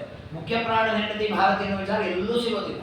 ಅಷ್ಟು ಗೌಪ್ಯವಾಗಿ ಕೊಟ್ಟಿದ್ದಾರೆ ಪರಮಾತ್ಮ ಪ್ರಾಣದೇವರ ಮಹಿಮೆಯನ್ನು. ಆದ್ರೆ ಆಚಾರ್ಯ ಮಂತ್ರಗಳಲ್ಲೆಲ್ಲ ಹೇಳಿದ್ದಾರೆ, ಭಾರತೀ ದೇವಿಯ ಧ್ಯಾನ ಬೇರೆ, ಸರಸ್ವತಿ ಧ್ಯಾನ ಬೇರೆ ಅಂತ ಹೇಳಿದ್ದಾರೆ.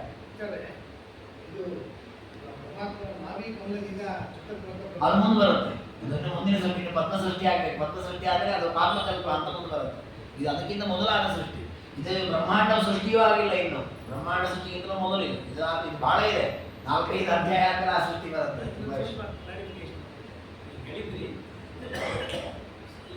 ದೇವರೇ ಪರಮಾತ್ಮನೇ ಭಾರತಿ ಮತ್ತು ಸರಸ್ವತಿ ಇಬ್ಬರು ಸೃಷ್ಟಿ ಮಾಡಿದ್ದಾರೆ. ಹೌದು, ಅವರಿಬ್ಬರು ಸೃಷ್ಟಿ ಮಾಡಿ ಪ್ರತಿಮನ ಮಕ್ಕಳು. ಯಾಕೆಂದ್ರೆ ಎಲ್ಲ ಕಡೆ ರೂಢಿ ಇದೆ. ಏನಂದ್ರೆ ಬ್ರಹ್ಮದೇವರು ತನ್ನ ಮಗನ್ನೇ ತಾನು ಅದು ಬೇರೆ ಪ್ರಸಂಗ ಇದೆ, ಅದು ಮುಂದೆ ಬರುತ್ತೆ, ಅದು ಕಥೆ ಇದೆ. ಈ ಪಾಯಿಂಟ್ ಇಂದ ಏನಾಗ್ತದೆ ಕ್ಲಾರಿಫಿಕೇಶನ್. ಹೌದು, ಇದು ಸ್ಪಷ್ಟ ಇದೆ. ಅದು ಪ್ರದ್ಯುಮ್ನನ ಮಕ್ಕಳು ಅವರಿಬ್ಬರು. ವಾಸುದೇವನ ಮಗ ಬ್ರಹ್ಮದೇವರು, ಪ್ರದ್ಯುಮ್ನನ ಮಕ್ಕಳು ಸರಸ್ವತಿ ಭಾರತಿ. ಹಾಗೆ ಜಯಾಪತಿ ಸಂಕರ್ಷಣನ ಮಗ ಪ್ರಾಣದೇವರು. ಹಾಗಾಗಿ ಅವ್ರ ತಂದೆ ತಾಯಿ ಬೇರೆ, ಇವ್ರ ತಂದೆ ತಾಯಿ ಬೇರೆ, ದೇವರದೇ ರೂಪಗಳು, ಆ ರೂಪಗಳು ಬೇರೆ ಬೇರೆ. ಈ ರೀತಿಯಲ್ಲಿ ಪರಮಾತ್ಮ ಆ ಪ್ರಾಣದೇವರನ್ನ ಬ್ರಹ್ಮದೇವರನ್ನು ಸೃಷ್ಟಿ ಮಾಡಿದಾಗ ಇವರೇ ಮುಂದಿನ ಎಲ್ಲ ಕಾರ್ಯಕ್ಕೆ ಪ್ರಧಾನ ವ್ಯಕ್ತಿಗಳು. ಯಾಕೆಂದ್ರೆ ಲೋಕದಲ್ಲಿ ಆಗುವ ಎಲ್ಲ ಆಗುವಗಳನ್ನು ನೋಡ್ಕೊಳ್ಳೋರು ಪ್ರಾಣದೇವರು, ದೇವತೆಗಳಿಗೆ ಸಂಬಂಧಪಟ್ಟಂತೆ ಆಗುವವನ್ನು ನೋಡ್ಕೊಳ್ಳೋರು ಬ್ರಹ್ಮದೇವರು. ಹಾಗೆ ಅವರಿಬ್ಬರು ಪ್ರಧಾನ ವ್ಯಕ್ತಿಗಳಾದ್ದರಿಂದ ಅವರನ್ನು ಮೊದಲು ಸೃಷ್ಟಿ ಮಾಡಿದ. ಈಮಾಂ ಪ್ರಾಕೃತ ಸೃಷ್ಟಿಂ ಜನನಂ ಬ್ರಹ್ಮಸೂತ್ರಯೋ. ಈ ರೀತಿ ಆ ಪ್ರಕೃತಿಯನ್ನ ಕ್ಷೋಭೆ ಮಾಡಿ ಜೀವಿಗಳಲ್ಲಿ ಇರತಕ್ಕಂತಹ ಸ್ವರೂಪಭೂತವಾದಂತಹ ಯೋಗ್ಯತೆ, ಅದಕ್ಕೆ ತಕ್ಕದಾದಂತಹ ಅವರ ವರ್ಣ, ಅದಕ್ಕೆ ತಕ್ಕದಾದಂತಹ ಅವರ ದೇಹ, ಆಮೇಲೆ ಲಿಂಗ ಶರೀರದ ವಿಚಾರ, ಸೂತ್ರ ಮತ್ತೆ ಪ್ರಾಣ, ಅಂದ್ರೆ ಪ್ರಾಣ ಮತ್ತೆ ಬ್ರಹ್ಮದೇವರ ಸೃಷ್ಟಿ ವಿಚಾರ, ಇದು ಈ ಅಧ್ಯಾಯದಲ್ಲಿ ಬಂದಂತಹದ್ದು. ಇದನ್ನು ಯಾರು ಶ್ರವಣ ಮಾಡ್ತಾರೋ ಅವರು ಪ್ರಕೃತಿಯ ಬಂಧನದಿಂದ ಮುಕ್ತರಾಗಲಿಕ್ಕೆ ಅರ್ಹರಾಗ್ತಾರೆ. ಒಳ್ಳೆಯ ಧನಧಾನ್ಯಾದಿ ಸಂಪತ್ತು ಅಭಿವೃದ್ಧಿಯಾಗತ್ತೆ ಅಂತ ಲೌಕಿಕ ಪಾರತ್ರಿಕ ಫಲವನ್ನು ಹೇಳುತ್ತಾರೆ. ಅದಾದ ಮೇಲೆ ಮುಂದೆ ಬ್ರಹ್ಮದೇವರ ಸೃಷ್ಟಿಯಾಗಿದೆ, ಮುಖ್ಯ ಪ್ರಾಣನ ಸೃಷ್ಟಿಯಾಗಿದೆ. ಆಗ ಬ್ರಹ್ಮದೇವರ ಆಲೋಚನೆಯನ್ನ ಮಾಡಿದ್ರು. ತಮ್ಮ ಮದುವೆ ಆಗಿತ್ತು, ಹೆಂಡತಿ ಸರಸ್ವತಿ ಇದ್ದಾಳೆ, ವಾಯುದೇವನಿಗೆ ಮದುವೆ ಆಗಿದೆ, ಅವರ ಹೆಂಡತಿಯಾಗಿ ಭಾರತಿ ಇದ್ದಾಳೆ. ಅವರು ಆಲೋಚನೆ ಮಾಡಿದ್ರು, ಕಥಂ ಸರ್ವಜ್ಞತಾಮಿಯಾಗಿ ಸೃಷ್ಟೌ ಶಕ್ತಿ ಕಥಂ. ದೇವರು ನನಗೆ ಸೃಷ್ಟಿ ಮಾಡು ಅಂತ ಹೇಳಿದ್ದ, ಸೃಷ್ಟಿ ಮಾಡುವ ಸಾಮರ್ಥ್ಯ ನನಗೆ ಇಲ್ಲ. ಆ ಸಾಮರ್ಥ್ಯ ಬರುವುದು ಹೇಗೆ? ಸೃಷ್ಟಿ ಮಾಡಲಿಕ್ಕೆ ಎರಡು ವಿಚಾರ. ಒಂದು, ನಮಗೆ ಶಕ್ತಿ ಬೇಕು. ಎರಡನೇ, ಅಭಿಷೇಕವಾದ ಜ್ಞಾನ ಬೇಕು ಅಲ್ವಾ? ಈಗ ಮಡಿಕೆಯನ್ನು ಮಾಡಬೇಕು ಅಂತ ಕುಂಬಾರ ಆಲೋಚನೆ ಮಾಡಿದರೆ, ಆ ಕುಂಬಾರನಿಗೆ ಮಡಿಕೆಯನ್ನು ಹೇಗೆ ಮಾಡಬೇಕು ಅಂತ ಗೊತ್ತಿರಬೇಕು. ಅಂದರೆ ಅದಕ್ಕೆ ಎಷ್ಟು ಮಣ್ಣು ತಗೊಳ್ಬೇಕು, ಎಷ್ಟು ನೀರು ತಗೊಳ್ಬೇಕು, ಅದನ್ನು ಹೇಗೆ ಕಲಸಬೇಕು, ಅದನ್ನು ಎಲ್ಲಿ ಇಡಬೇಕು, ಅದನ್ನು ಹೇಗೆ ಚಕ್ರ ತಿರುಗಿಸೋದು, ಏನೋ ಅದೊಂದು ಕ್ರಮ ಇದೆ, ಇದು ಗೊತ್ತಿರಬೇಕು. ಎರಡನೇದ್ದು, ಅದನ್ನು ಮಾಡುವ ಸಾಮರ್ಥ್ಯ ಇರಬೇಕು. ಅವನಿಗೆ ಬೆನ್ನೋವು ಕೈ ನೋವು ಅಲ್ಲಿ ಮುಟ್ಲಿಕ್ಕೆ ಮಣ್ಣು ಮುಟ್ಟದ ಪರಿಸ್ಥಿತಿ ಇದ್ರೆ ಅವನೇನು ಮಡಿಕೆ ಮಾಡಿ ಗೊತ್ತಿದೆ ಅವನಿಗೆ ಬೇಕಾದಷ್ಟು. ಅದು ಶಕ್ತಿಯೇ ಇಲ್ಲ ಅಂದರೆ, ಹಾಗಾಗಿ ಶಕ್ತಿಯೂ ಬೇಕು, ಜ್ಞಾನವೂ ಬೇಕು. ಅದಕ್ಕೆ ಬ್ರಹ್ಮದೇವರಂದರು, ನಾನು ಒಬ್ಬರು ಇಬ್ಬರನ್ನು ಸೃಷ್ಟಿ ಮಾಡೋದಲ್ಲ, ಇಡೀ ಬ್ರಹ್ಮಾಂಡದ ಸೃಷ್ಟಿ ನನ್ನ ಕೈಯಲ್ಲಿ ಮಾಡಿಸ್ತಾ ಇದ್ದಾನೆ ದೇವರು. ಹಾಗಾಗಿ ಇಷ್ಟೆಲ್ಲ ಸೃಷ್ಟಿ ಮಾಡುವ ಜ್ಞಾನ ನನಗೆ ಬೇಕು, ಜೊತೆಗೆ ಆ ಶಕ್ತಿ ನನ್ನಲ್ಲಿ ಇದೆ ಎಂದು ಗೊತ್ತಾಗಬೇಕು. ಅದಕ್ಕೆ ಈ ಒಂದು ಎರಡೂ ವಿಚಾರವನ್ನು ತಿಳ್ಕೊಳ್ಳೋದು ಹೇಗೆ, ಜೊತೆಗೆ ನಾನು ಮೋಕ್ಷವನ್ನು ಹೊಂದಬೇಕು ಅಂತಾದ್ರೆ ದೇವರನ್ನು ಹೇಗೆ ಆರಾಧನೆ ಮಾಡೋದು ಅಂತ ಆಲೋಚನೆ ಮಾಡಿ ಪರಮಾತ್ಮನನ್ನೇ ಸ್ಮರಣೆ ಮಾಡ್ತಾರೆ. ಸ್ಮರಣೆ ಮಾಡಿ ಸಯೇವ ಭಗವಾನ್ ವಾಕ್ಯಂ ಉಪದೇಶು.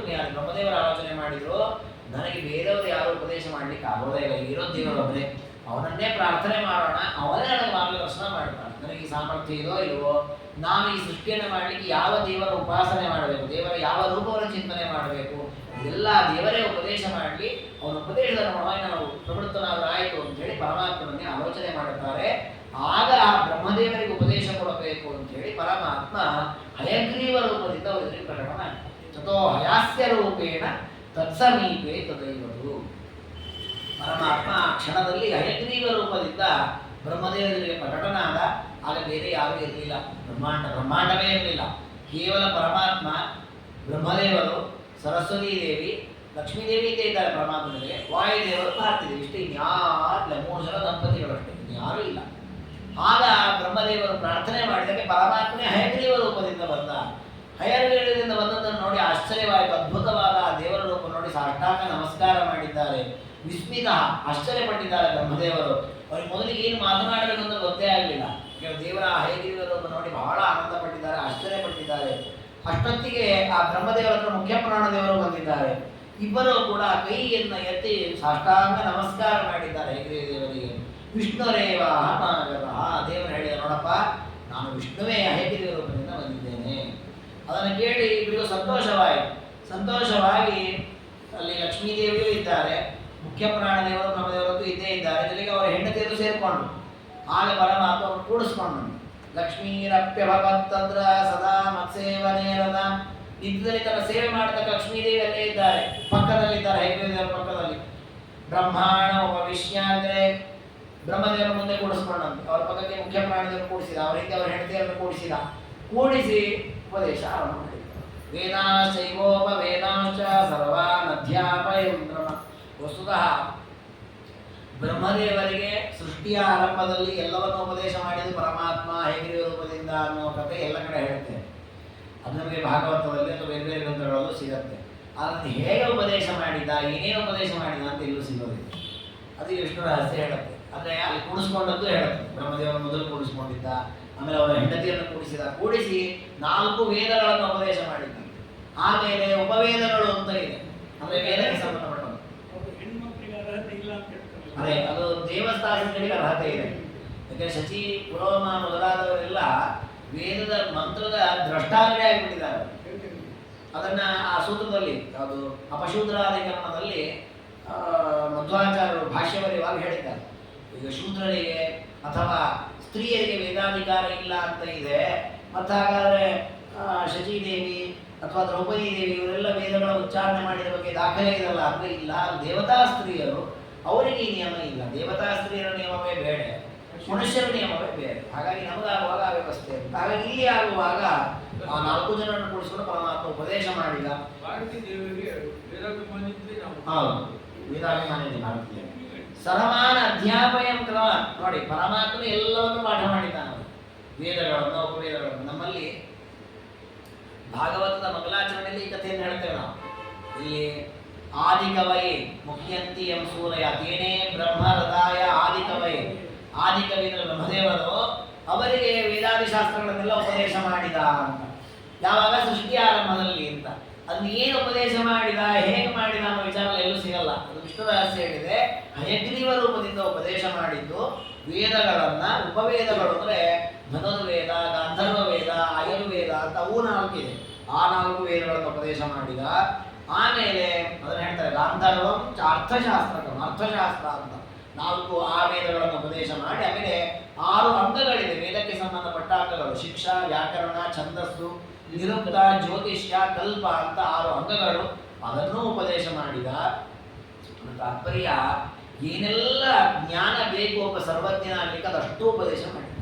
ವಸ್ತುತ ನೋಡಿ, ವಾಯುದೇವರ ವ್ಯಕ್ತಿತ್ವ ಎಂಥದ್ದು ಅಂದರೆ ಅವರಿಗೆ ಸರ್ವಜ್ಞಾನವೂ ಇದೆ. ಅವ್ರ ಸ್ವಭಾವವೇ ಹಾಗೆ. ಅವ್ರ ಸ್ವರೂಪತಃ ಸರ್ವಜ್ಞರು, ರುಜುಗಳು. ಅವ್ರಿಗೆ 200 ಕಲ್ಪ ಸಾಧನೆ ಆದರೆ ಅವ್ರು ಬ್ರಹ್ಮ ಪದವಿಗೆ ಬರೋದು.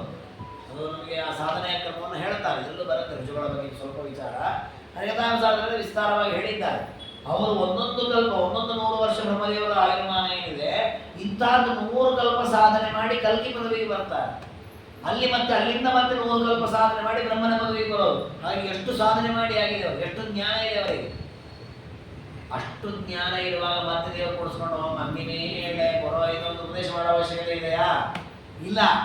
ಮತ್ತೇನು ಅಭಿಪ್ರಾಯ?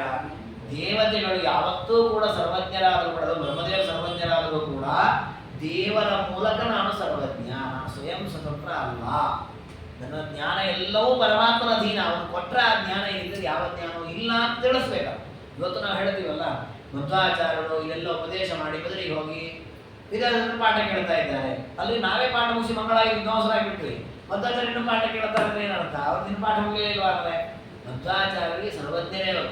ಮತ್ತು ವಿದ್ಯಾರ್ಥಿಗಳು ಏನು ಜ್ಞಾನ ಕಲಿತಾರೆ ಅಂದರೆ ಅವ್ರಿಗೆ ಗೊತ್ತಿರೋದನ್ನೇ ವಿಧವ್ಯಾಸ ಇನ್ನಷ್ಟು ಅಂದರೆ ವಿಧವ್ಯಾಸ ಮುಖದಿಂದ ಕೇಳಿ ನಾವು ಇನ್ನಷ್ಟು ಭಾವನೆಗಳಾಗಬೇಕು ಅನ್ನೋ ಭಾವನೆ ವಿನಃ ಗೊತ್ತಿರಲಿಲ್ಲ ಹೊಸದಾಗಿ ಕಲ್ತರು ಅಂತ ಇಲ್ಲವೇ ಇಲ್ಲ. ಯಾಕಂದ್ರೆ ಸರ್ವಜ್ಞರಾದ ಕಾರಣ ಅವ್ರಿಗೆ ಎಲ್ಲ ಜ್ಞಾನವೂ ಇದೆ.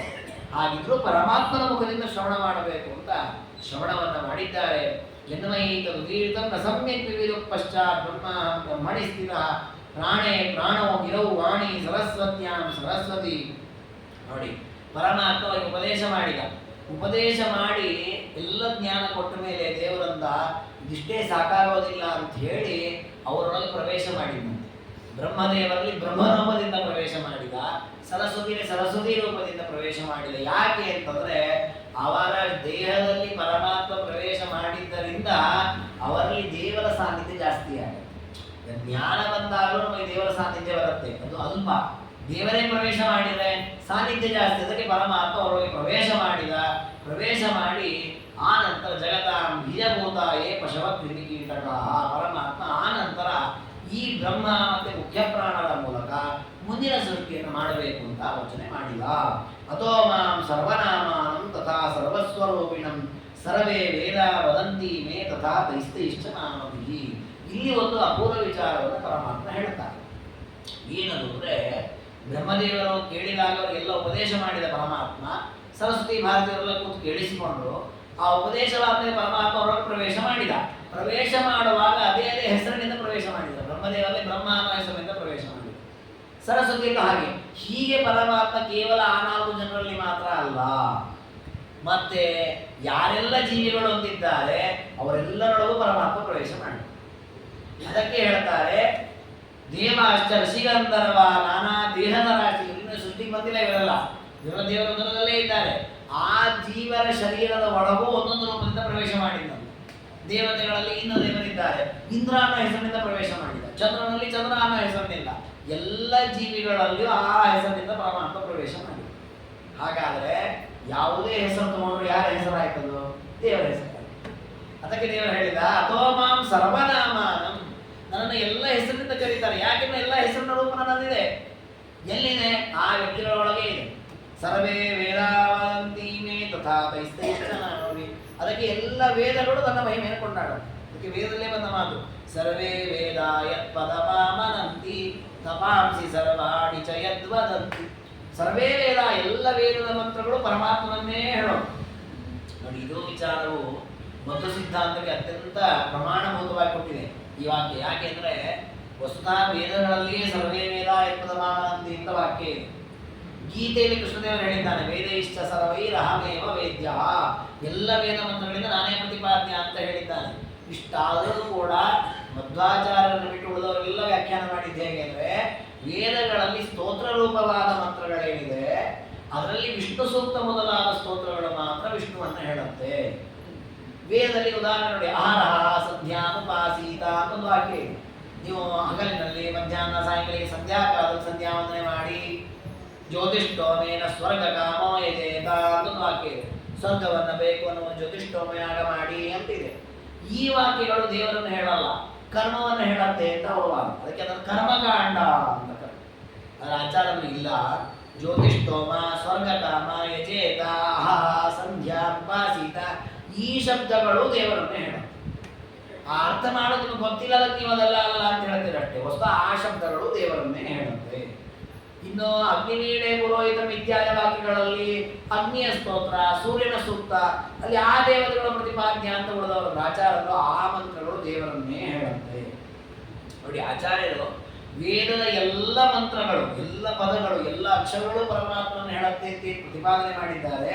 ಅದು ವಿಷ್ಣು ರಹಸ್ಯದಲ್ಲಿ ಸರ್ವೇ ವೇದ ವದಂತಿ, ಪರಮಾತ್ಮನ ನಾಮಗಳನ್ನೇ ಎಲ್ಲ ವೇದಗಳು ಹೇಳೋದು. ತಥಾ ತೈಸ್ತೈಶ್ಚ ನಾಮವಿ, ಆ ಅಕ್ಷರಗಳಿಂದ, ಆ ಹೆಸರಿನಿಂದ, ಆ ಮಂತ್ರಗಳಿಂದ ಪರಮಾತ್ಮ ಪ್ರತಿಪಾದ್ಯನಾಗಿದ್ದಾನೆ ಅಂತ ವಿಷ್ಣು ರಹಸ್ಯ ಇದನ್ನು ಸ್ಪಷ್ಟವಾಗಿ ನಿರೂಪಣೆ ಮಾಡಿದೆ. ಇದಕ್ಕೆ ವಾದಿರಾಜಗುರು ಸರ್ ಒಂದು ಅಪೂರ್ವವಾದ ಯುಕ್ತಿಯನ್ನು ಹೇಳಿದ್ದಾರೆ. ಒಂದು ವೇಳೆ ನಾವು ಅಗ್ನಿ ಮೊದಲಾದ ಎಲ್ಲ ಶಬ್ದಗಳು ವಿಷ್ಣುವನ್ನೇ ಹೇಳುತ್ತೆ ಅಂತ ಒಪ್ಪದೇ ಇದ್ರೆ ಏನ್ ಸಮಸ್ಯೆ ಆಗತ್ತೆ ಅಂತಂದ್ರೆ, ಪ್ರಳಯ ಕಾಲದಲ್ಲಿ ಅಗ್ನಿವೀಣೆ ಪುರೋಹಿತ ಅನ್ನೋ ವೇದ ವಾಕ್ಯ ಇದೆ. ಅಗ್ನಿಯನ್ನು ಸ್ತೋತ್ರ ಮಾಡುತ್ತೇನೆ, ಎಲ್ಲಿ ತಾನೆ ಅಗ್ನಿ ಲಯ ಹೋಗ್ಬಿಟ್ಟಿದೆ. ವಾಯುನ ವಾಯ ದರ್ಶನ ಇಮೆ ಸೋಮಾರ ವಾಯುವೆ ತೋರ್ಸು ಅಂತ ಪ್ರಾರ್ಥನೆ ಇದೆ. ಎಲ್ಲಿದ್ದಾರೆ ವಾಯುವಿನ ಪ್ರಾರ್ಥನೆ ಮಾಡಲಿಕ್ಕೆ? ಹಾಗಾಗಿ ವೇದ ಮಂತ್ರಗಳು ಕರೆಯುವ ವಾಯು ಅಗ್ನಿ ಯಾವ ದೇವತೆಯೂ ಇಲ್ಲದ ಕಾರಣ ಆ ಮಂತ್ರಗಳೆಲ್ಲ ಸುಳ್ಳು ಅಂತಾಗಿ ಹೊರಟು. ಅದಕ್ಕೆ ಆಚಾರ್ಯರು ವೇದಗಳು ಸುಳ್ಳಲ್ಲ, ಸತ್ಯ. ಮತ್ತೆ ಅದನ್ನು ಹೇಗೆ ಕೂಡಿಸೋದು? ವಾಯು ಅಂದ್ರೆ ವಿಷ್ಣು, ವಿಷ್ಣುವನ್ನೇ ಪ್ರಾರ್ಥನೆ. ವಾಯ ಏ ವಿಷ್ಣು ತೋರ್ಸು. ಅಗ್ನಿ ಏ ವಿಷ್ಣು, ಅಗ್ನಿ ಅಂದ್ರೆ ವಿಷ್ಣು, ಅಗಮ್ನಯತಿ ಎಲ್ಲರನ್ನು ಮುಂದೆ ಕರ್ಕೊಂಡು ಹೋಗ್ತಾರೆ. ಅದಕ್ಕೆ ಪರಮಾತ್ಮನಿಗೆ ಅಗ್ನಿ ಅಂತ ಹೆಸರು. ಹೇ ವಿಷ್ಣುವೇ ನನಗೆ ತೋರಿಸು, ನಮಗೆ ಮುಂದೆ ನಿನ್ನನ್ನು ಸ್ತೋತ್ರ ಮಾಡ್ತೇನೆ, ನನಗೆ ಜ್ಞಾನವನ್ನು ಕೊಡು. ಹೀಗೆ ಎಲ್ಲ ಮಂತ್ರಗಳು ಕೂಡ ಸತ್ಯ, ಎಲ್ಲ ಮಂತ್ರಗಳು ಪ್ರಾಮಾಣಿಕ ಅಂತ ಆಗುವುದು ಯಾವಾಗ? ಪ್ರಳಯ ಕಾಲದಲ್ಲಿ. ಅಂದರೆ ಸರ್ವ ಮಂತ್ರಗಳು ಪರಮಾತ್ಮನ ಹೇಳ್ತಿದ್ದಾರೆ. ಯಾಕೆಂದ್ರೆ ಪ್ರಳಯ ಕಾಲದಲ್ಲಿ ಬೇರೆ ಯಾರು ಇರಲ್ಲ, ಯಾವ ದೇವತೆಗಳಿಲ್ಲ. ಯಾಕಂದ್ರೆ ಇವತ್ತು ನೋಡಿ ನೀವು ಆಲದೆಲೆಯ ಮೇಲೆ ಕೃಷ್ಣನ ಮನಸ್ಸು ಯಾವ ದೇವತೆಗೂ ಮನಸ್ಸಲ್ಲ. ಚಿತ್ರಕ್ಕೂ ಯಾರು ಮಾಡಿಲ್ಲ ನೋಡಿ. ಇನ್ನು ನಾ ಹೇಳಿದ ಮೇಲೆ ಯಾರು ಹೊಸ ಚಿತ್ರ ಮಾಡಬೇಕಂತೆ, ಆದ್ಮೇಲೆ ನಾವೇ ಮಾಡ್ಕೊಂಡು ಚಿತ್ರ ಮಾಡಿ ನಾವು ಇದ್ವಿ ಆಗ ಅಂತ. ಯಾಕೆ ಮಾಡಲ್ಲ? ಅದು ಯಾರೂ ಇಲ್ಲ. ಪ್ರಳಯ ಕಾಲ ನಾರಾಯಣ ಏಕ ಏವ ಆಸೀತ್, ನಮ್ಮ ಬ್ರಹ್ಮ ಅಂತ ಶಂಕರ ದೇಶಾನ ಯಾವ ದೇವತೆಗಳು ಇರೋದು. ಹಾಗಾಗಿ ಆ ಕಾಲದಲ್ಲೂ ವೇದಗಳು ಪ್ರಾಮಾಣಿಕ ಅಂತ ಆಗಬೇಕಾದ್ರೆ ವೇದದ ಪ್ರತಿಯೊಂದು ಶಬ್ದವು ಪರಮಾತ್ಮನೇ ಹೇಳುತ್ತೆ ಅಂತ ಆಚಾರ್ಯರು ಸಮರ್ಥನೆ ಮಾಡಿದ್ದಾರೆ. ಅದಕ್ಕೆ ಪ್ರಮಾಣವಾಗಿ ವಿಷ್ಣು ರಹಸ್ಯ ಸರ್ವವೇದ ಪ್ರತಿಪಾದ್ಯತ್ವವನ್ನು ಹೇಳಿದೆ. ಇದನ್ನ ಪರಮಾತ್ಮ ಎಲ್ಲ ಬ್ರಹ್ಮದೇವರಿಗೆ, ಮುಖ್ಯ ಪ್ರಾಣದೇವರಿಗೆ, ಸರಸ್ವತಿ ಭಾರತಕ್ಕೆ ಉಪದೇಶ ಮಾಡಿದ. ಮುಖ್ಯತೋ ವೇದವೇದ್ಯೋಹಂ ಗೌಣವೃತ್ಯ ತಥಾ ಪರೇ. ದೇವರು ಹೇಳಿದ ಬ್ರಹ್ಮಾದಿ ದೇವತೆಗಳಿಗೆ, ನೋಡ್ರಪ್ಪ ನಿಮ್ಗೆ ಇಷ್ಟೊತ್ತು ನಾನು ವೇದಗಳನ್ನು ಉಪದೇಶ ಮಾಡಿದೆ, ಅದರಲ್ಲಿರತಕ್ಕಂತಹ ಪ್ರತಿಯೊಂದು ಶಬ್ದದಿಂದ ನಾನೇ ಮುಖ್ಯವಾಗಿ ವಾಚ್ಯ. ಮತ್ತು ಹಾಗಾದ್ರೆ ಅನ್ಯ ದೇವತೆಗಳನ್ನ ಸುತ್ತದಿಂದ ಕರೀತಾರಲ್ಲ, ನವಗ್ರಹ ಶಾಂತಿಯಿಂದ ಒಂದೊಂದು ಗ್ರಹಣಿಗೆ ಒಂದೊಂದು ಮಂತ್ರ ಹೇಳ್ತಾ ಇರಲ್ಲ ಅಂದ್ರೆ ಅವೆಲ್ಲ ಗೌಣ ವೃತ್ತಿಯ ತಥಾಪರೆ. ನೋಡಿ ನಮ್ಮ ತಾತನಿಗೆ ಹನುಮಂತಾಚಾರ ಅಂತ ಹೆಸರು. ನಾನು ನನ್ನ ಮಗನಿಗೆ ಹನುಮಂತ ಅಂತ ನಾಮಕರಣ ಮಾಡಿದೆ. ಯಾಕೆ ಇಟ್ಟಿರ ಅನ್ನೋ ಹೆಸರು ನಮ್ಮ ತಾತನ ಸ್ಮರಣೆಗಾಗಿ ಇಟ್ಟದ್ದು. ಹಾಗೆ ಹೊಸದಾದ ನನ್ನ ಮಗನ ಹೆಸರಲ್ಲ, ತಾತನ ಹೆಸರು ನಮ್ಮ ಮಗನ ಇಟ್ಟಿದ್ದು. ಈ ತಾತನ ಹೆಸರು ತಾತಂದಲ್ಲ, ಹನುಮಂತನ ಹೆಸರು. ಹಾಗೆ ದೇವತೆಗಳಿಗೆ ಇಟ್ಟು ಇಂದ್ರಚಂದ್ರಾದಿ ಹೆಸರುಗಳು ಕೂಡ ಅವರದ್ದಲ್ಲ, ಅವರಪ್ಪ ಪರಮಾತ್ಮನ ಹೆಸರು. ಹಾಗಾಗಿ ಮುಖ್ಯ ವೃತ್ತಿ ಇದು ದೇವರೇದರಿಂದ ಪ್ರತಿಪಾದ್ಯ. ಗೌಣವಾಗಿ ಇವರಿಗೂ ಒಂದು ಹೆಸರಿರಲಿ ಅಂತ ಪರಮಾತ್ಮ ಕೊಟ್ಟಿದ್ದಾನೆ. ಹಾಗೆ ಗೌಣ ವೃತ್ತಿಯ ತಥಾಪರೆ ವಿದ್ವಾಂಸ ತದ್ವಿಜಾನಂತಿ ಮಮ ವಿಷ್ಣು ಪರಮ. ಇದನ್ನ ಜ್ಞಾನಿಗಳಾದವರು ಮಾತ್ರ ತಿಳಿತಾರೆ. ಹಾಗೆ ತಿಳಿದವರು ನನ್ನ ಲೋಕವನ್ನು ಹೊಂದುತ್ತಾರೆ ಅಂತ ಪರಮಾತ್ಮ ಅದನ್ನು ಉಪದೇಶ ಮಾಡಿ ಆ ನಂತರ ತನ್ನ ಪ್ರಧಾನವಾದ ಗುಣ ಸ್ವತಂತ್ರ ತತ್ವ ಅಂತ ಹೇಳ್ತಾನೆ. ಮುಂದೆ ತನ್ನನ್ನು ಹೇಗೆ ಧ್ಯಾನ ಮಾಡಬೇಕು ಪ್ರಧಾನವಾಗಿ ತಿಳ್ಕೊಳ್ಳೋಕೆ ಇಷ್ಟು ತಿಳಿದ್ರೆ ಸೃಷ್ಟಿ ಮಾಡಲಿಕ್ಕೆ ಬೇಕಾದ ಅರ್ಹತೆ ನಿಮ್ಮದಾಗತ್ತೆ ಅಂತ ಬ್ರಹ್ಮದೇವರಿಗೆ ಕೆಲವು ತತ್ವೋಪದೇಶವನ್ನು ಮಾಡ್ತಾನೆ. ನಾನು ಮತ್ತೆ ನಾಳೆಯಿಂದ ತಿಳ್ಕೊಳ್ಳೋಣ ಅಂತ ಹೇಳ್ತಾ ಇವತ್ತಿನ ಈ ಚಿಂತನೆಯನ್ನ ಗುರುಗಳ ಅಂತರ್ಯಾಯ ಮಧುಪತಿ ಗೋಪಾಲಕೃಷ್ಣರ